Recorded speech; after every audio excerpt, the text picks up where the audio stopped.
Hey guys, welcome back to my channel. For you guys that don't know me, my name's Jamali and I'm an architectural technology student in London. In today's video we're going to be doing a Q&A about my architectural technology degree. I asked you guys to ask me some questions over social media and those are the questions that I'll be answering today. So if you do enjoy this video, make sure to like, comment and subscribe. Alright guys, so the first question is, how long is your course? So my course is 3 years long. At the moment I'm an architectural technology student. After the third year when I graduate, fingers crossed, with flying colours, I'll be able to become an architectural technologist. And I can apply for several jobs, not just in the architectural technology field, but other jobs which revolve around that, because we're technically structural engineers and architects put together. So the next question is, what is your favourite architectural style? My favourite architectural style would be modern architecture, because it implements a lot of history's finest arts and kind of brought it all together, so it's just like this big like happy family. So I think that that's the best style for me in my sense, because there's a lot of styles, but I like the best thing that I like about modern architecture is the contemporary design, which is more like way more futuristic, and it has not futuristic per se, but it's got a lot of like, it uses boxes and squares to make a simple design, but it looks absolutely great. So the next question is, what are your main architectural influences? So I watch several YouTubers, I read several books, I listen to different podcasts, but it's not really an architectural influence. I think architecture don't influence me. I like the idea of being an architect and being able to create what I see. So what more draws my attention is real estate and property. So how a building can be shown and transformed, like the home that you're going to live in, how can that be made? That's what kind of makes me like architecture. The fact that at the end of the day someone's going to live in it, or someone's going to use that building, or like what is the reason that I want to be the person that kind of creates that building for you, so you're able to be in it and be happy. Because I like seeing happy faces, and 9 times out of 10 you're going to build a building and the client's going to be happy with it. So building, it can go the other way where the client's not really happy with what you've made, so you got to look out for that one. The next question is, how many hours do you study a week? So weekly study minimum about 15 hours, because there's a lot of stuff, not just in assignments, there's a lot of building regulations, law behind it that you need to know. Remember, we're building houses for people, so it's not a rush thing. So you're putting other people's in life if you don't know the knowledge behind it. So there is a lot of reading. So if you don't like reading, don't think this course is for you, but there's not really of a practical way of learning the theory. So yeah, I study minimum about 15 hours a week.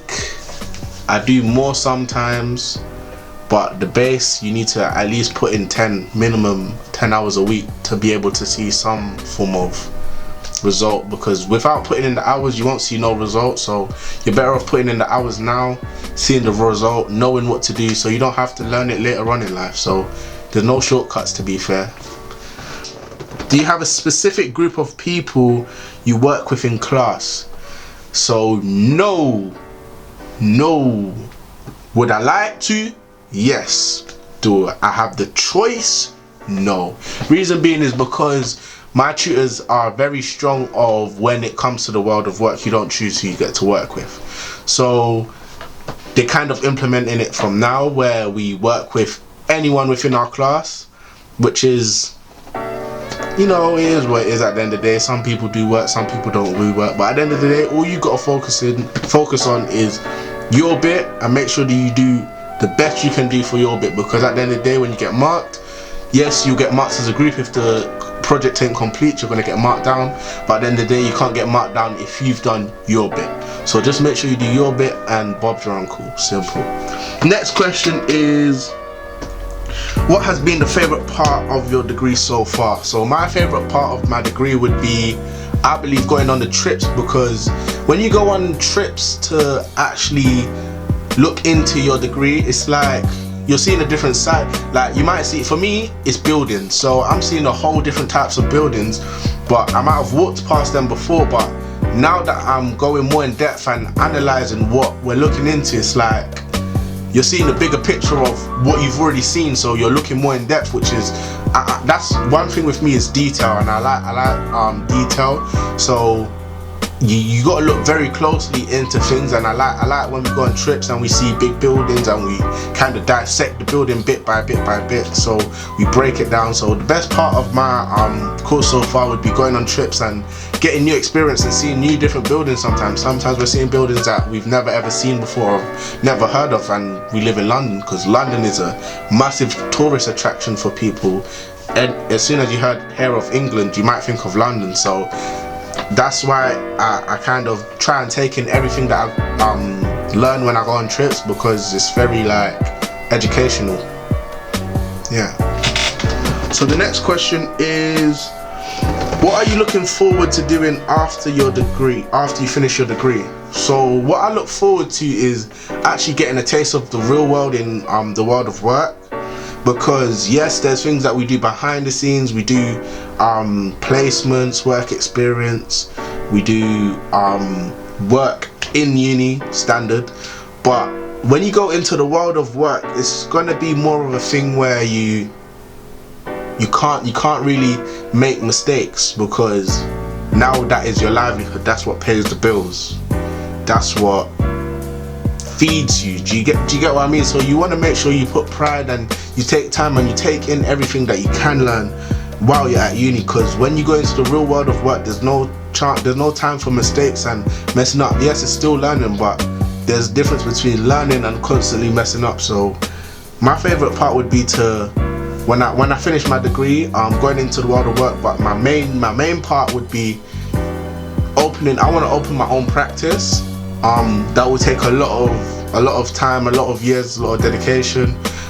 Got to stay motivated, and I'm a motivated person, and I make sure I see that through. You get what I'm saying? I see it through to the end, no matter what. Like any means necessary, I'm gonna make sure that I open my own practice, and hopefully you guys can follow me on that journey. So but for me, I have to work 2 years in the industry to be able to open my own practice. So yeah, so when I graduate, I want to try and open my own practice after I've worked a bit. So that's the main goal. The main goal is to open my own practice. So the next question is, what has been your biggest challenge so far? So the biggest challenge in my degree so far would probably be, in my first year, I was building a dream house, and the design concept absolutely crushed me, because I didn't know what the hell I was doing, and I didn't attend like the first lecture because of I just didn't go. I don't remember why, I just didn't go, and then I was lost in the next lesson. But yes, no, the design concept, very important.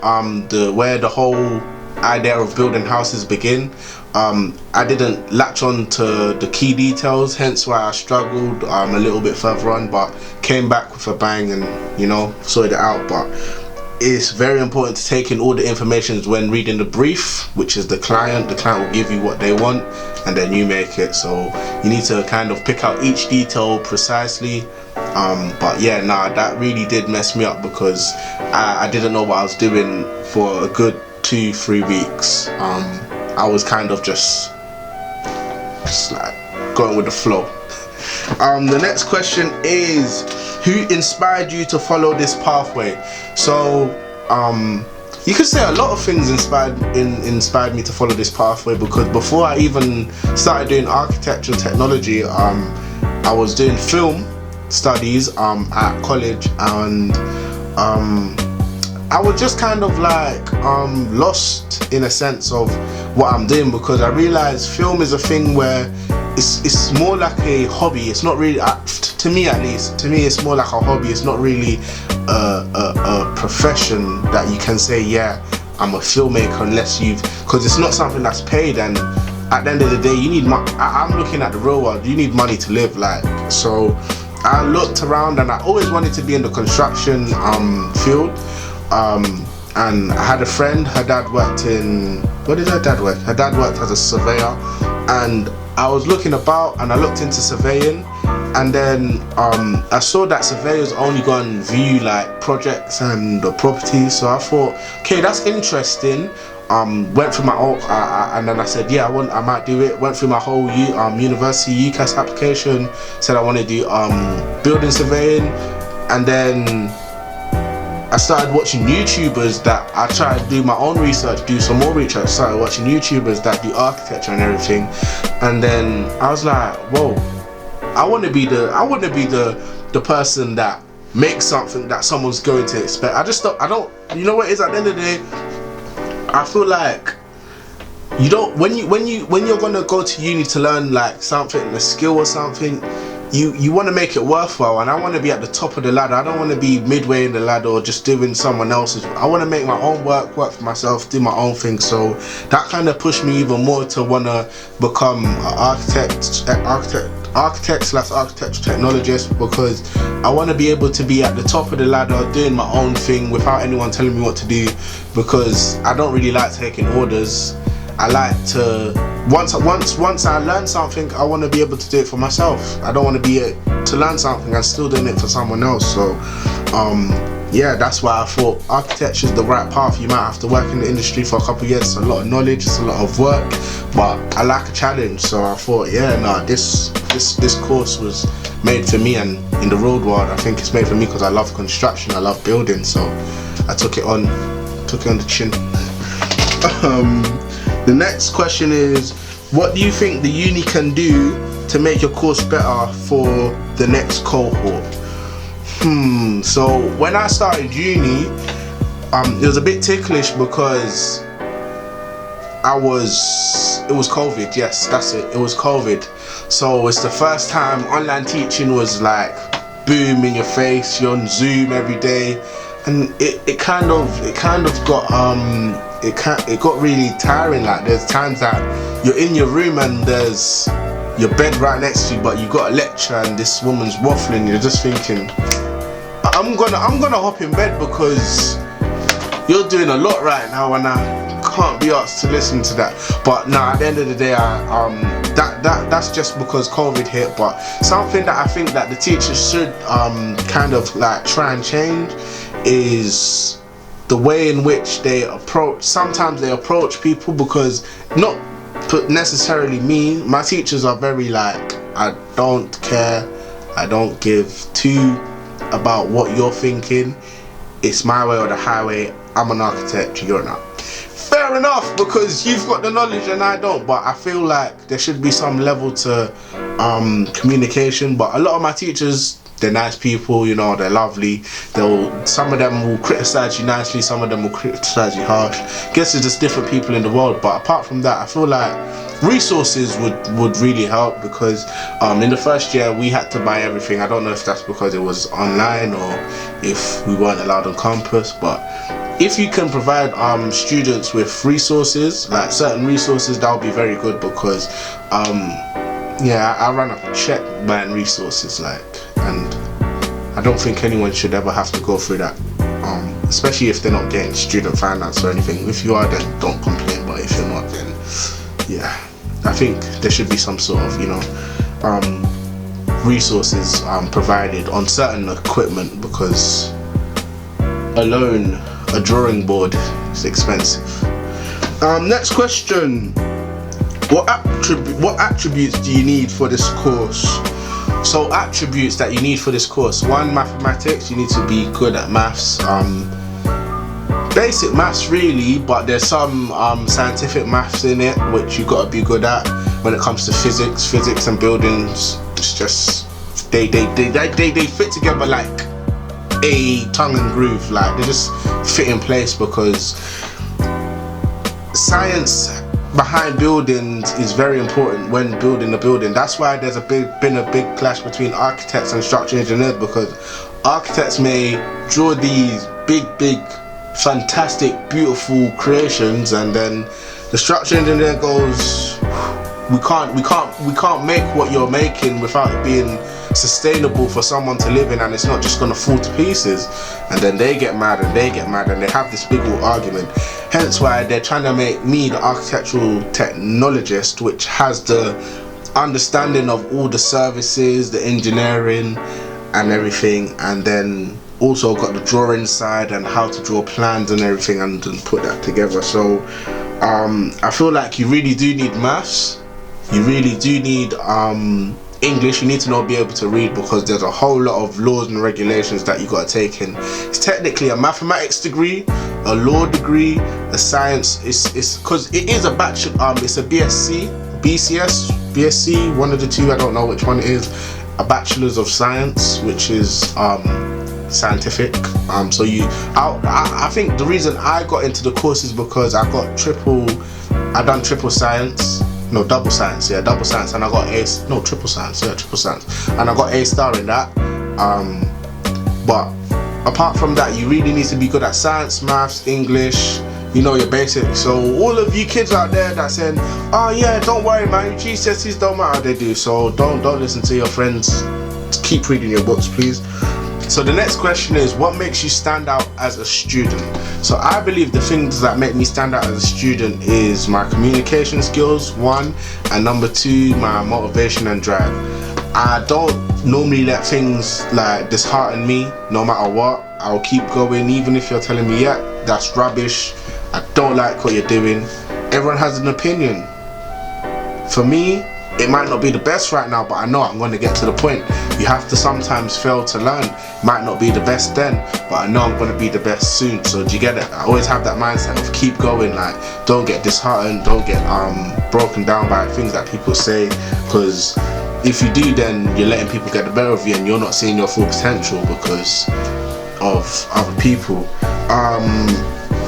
And communication as well, because communication is vital in our course, because we are kind of like the coordinators of the project. So if something goes wrong, now all eyes on me, because I was meant to communicate with the engineer and the surveyor what was meant to be going down, but I didn't. So those are things that I feel like I'm good at communicating, and those do implement into my job every day. So when I graduate, so I'm really happy that I gather those skills. The next question is, and the last question is, what other career paths can your degree get you?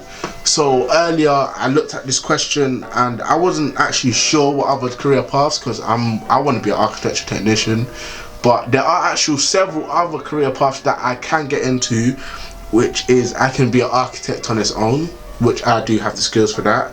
I can be a building contractor. I can be a building material and equipment supplier, which is the same kind of thing as a building contractor.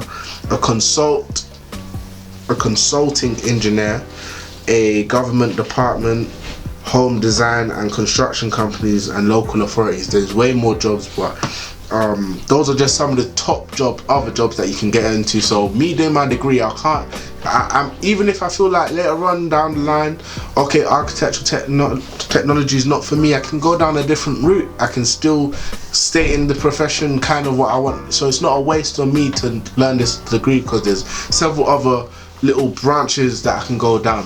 But if you guys enjoyed this video, please like, subscribe and comment.